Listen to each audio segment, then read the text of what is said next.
Morning, Ruud. Can we just have a team news update? Who's available? Who's missing, please? Yes, there's one update on Facundo Buonanotte, who's back after his concussion against Wolves. So he came through that process well. He's available for Sunday. The other injuries are not available that we spoke about before the Southampton game.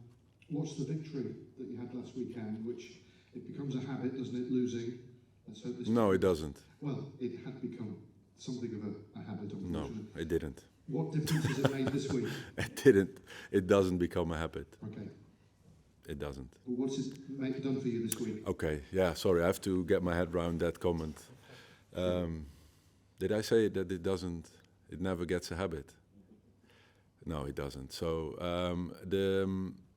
the game itself, because before the game we were speaking obviously on the run of home games, in results and in lack of goals, obviously was something that we wanted to break that cycle, which we were very motivated to do so, and it happened. And I think it was good performance of the team, scoring twice, clean sheet. Another moment for minutes for academy players. Jakob obviously coming back in, goal with a clean sheet, and a win, and it feels good. And we wanted to prove a point towards some of the hopefully one of the rivals for next season, and all of that. It was a good day. I mean, you can still achieve 30 points, not enough clearly for what you wanted to achieve this year, but that would give you great momentum as a squad, as a club going into next season. Is that a fresh target for you now? We were saying also in the moments of that it was going to be clear that we were going to be relegated, although we always kept fighting, and we changed the narrative into next season, shaping the future, finishing the season the best way possible, going into the Brighton game, the Liverpool game, the Southampton game. It brought some positives and some important moments that we can take into this season, finish it well, and also into the next. What seeds of optimism are you seeing in recent weeks? Because it feels like there have been a few. Yes, there are. There are obviously changes in performances in Brighton, which was a very good performance of the team. Okay, that's also resulted in a point. Liverpool, that was a good performance from our side against the champions of this season's Premier League, where many of the young players showed their development as well, which is obviously important going into a future. And the Southampton one was obviously one there was some pressure on us to win it, because Southampton were below us, and we had to show at home that we were capable, and we did. And obviously Sunday is another moment, and there's 3 more to go in a bit more than 2 weeks to play. And Sunday is a big challenge for us to get to those performances again, and it's important for us and especially for the fans. Every game counts, but actually every day counts as the club builds towards next year. I just wonder, it's a familiar question, but have you any updates at all that you can share with the supporters about your position and the club's moving forward? No, I wish I could share more. Obviously I will, and we will, when there's news. I think the sharing with the fan base of information regarding the club is something very important that I think that we should do.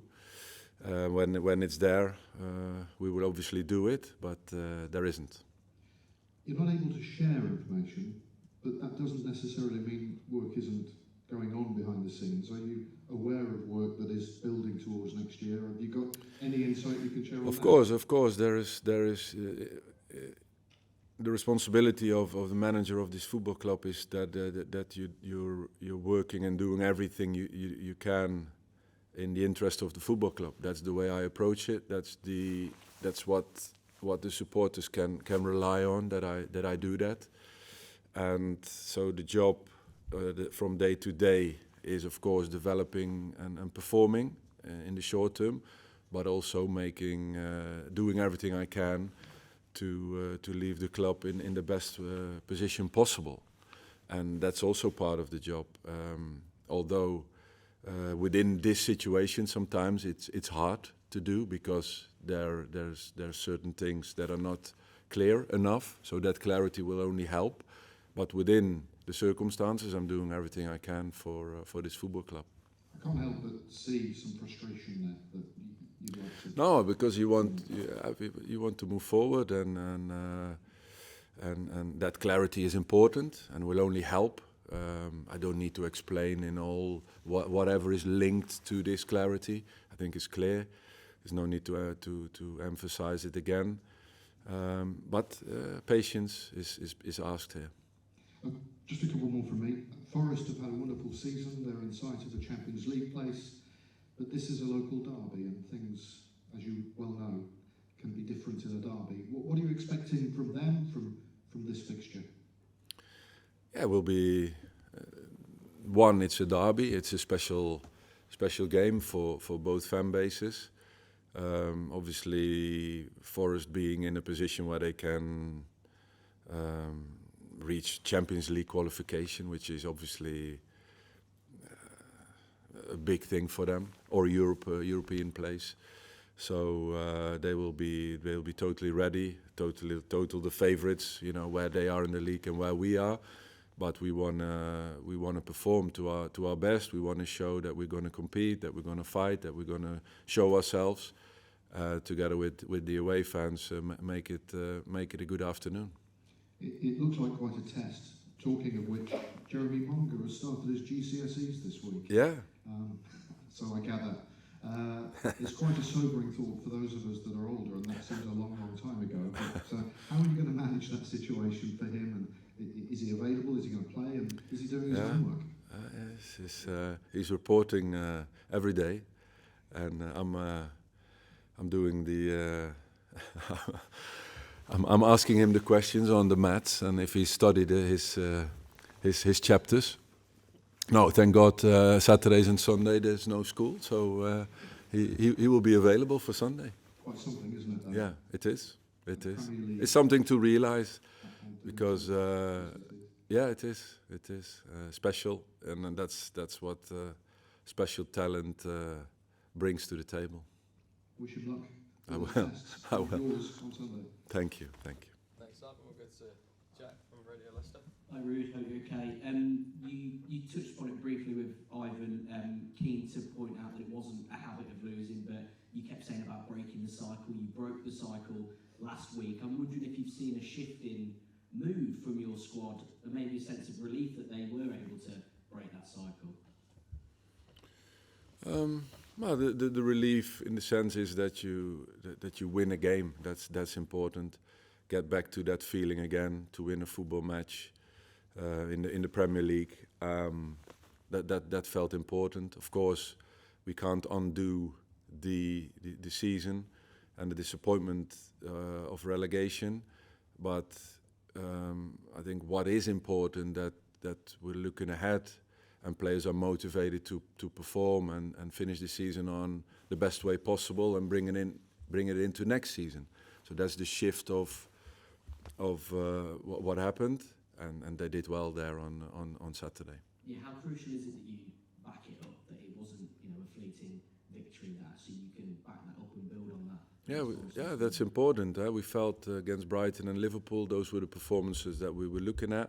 First half against Wolves, we're totally off it.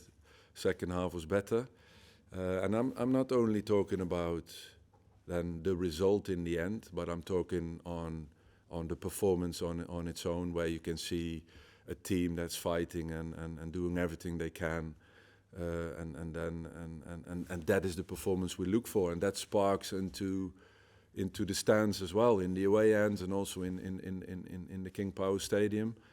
And that's what we want to continue for the next 3 games. You mentioned the away end there, and you've spoken about this game on Sunday being a local derby. Plenty of City fans have had some pretty miserable experiences going to the City ground over the years. It's a game that they will mark in the calendar. And I know for you guys, you're professionals, every game is as important as the other, you can only get 3 points, but for the fans it is different, and I'm wondering if that passion, that desperation to beat Forest comes through to you and the squad. It has to be. I think it's important how in football is important the sentiment of your fan base, and you have to link with that. You have to know what is important for fans and for the football club that you represent, so sure we're taking that into account, and we want to do justice there with us showing up with everything we have.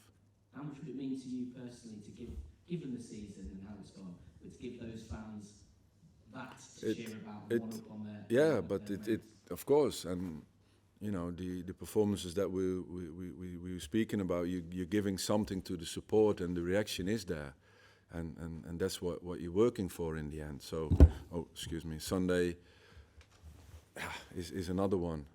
What is very important for us and the fans. So, a big motivation for us to do well.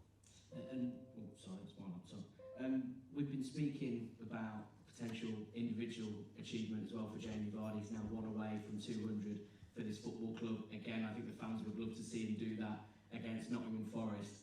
I overheard a brilliant conversation with Jordan Ayew and some of my written colleagues after the game at the weekend, where he said, every time I get the ball, I'm going to try and find Jamie. I'm pretty sure Bilal El Khanous has said something similar about being desperate to get Jamie to 200.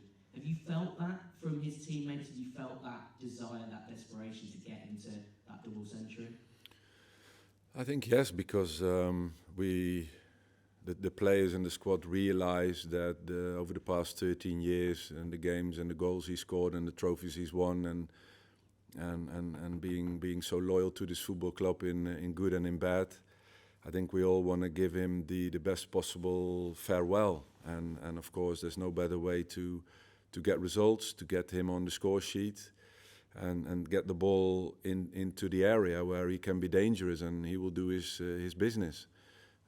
So there's a big motivation there. I sense, in not only in the players but also in the staff and in the fan base as well. Is he speaking about it much? No, he's more one. He's more a person to do than to speak. So he won't speak about it, but he wants to do well every game. So especially now. Good luck for the weekend. Thank you. Okay, we'll go to Colin from BBC East Midlands. Hi there. Just picking up on the derby's a different thing, and the tapping into the passion of the fans. I wonder if some of the players who've been here a while, have been involved in these matches for good and ill, whether they are part of that motivation for the other players, sitting them down and saying, look, this really matters to this club. Yeah, I think it will in the dressing room. There will be players speaking about it, remembering everyone, how big a game this is for the football club, and also staff members, of course, that are here for decades. They will remember the players as well, and staff. So it's clear what's going on here. We've seen some fiery matches, both on and off the field, on the touchline as well. What do you like in a derby match? Do you have that extra bit of passion about you as well? Well, I'm focusing on doing well with my team, and of course in these atmospheres, you want to represent the club and do as good as we can. I don't see anything else that I can do. I just focus on the best possible result. And lastly, for me, as a manager, as a coach, when you look up the road up the A46, how impressed are you by what Nuno's been able to achieve so far at Nottingham Forest? Yeah, it's clear, of course, that you see the recent history of where they came from and how they improved, which is a big compliment for Nuno and his staff, and also the people within the club, where he's obviously working together with to make this happen. You can see a squad of very strong, physical, good footballing players, and a very clear idea of how to play the game, which suits him, which gets him the results, and has brought an amazing season to the football club. And it's only a matter of acknowledging that, and that's what I do.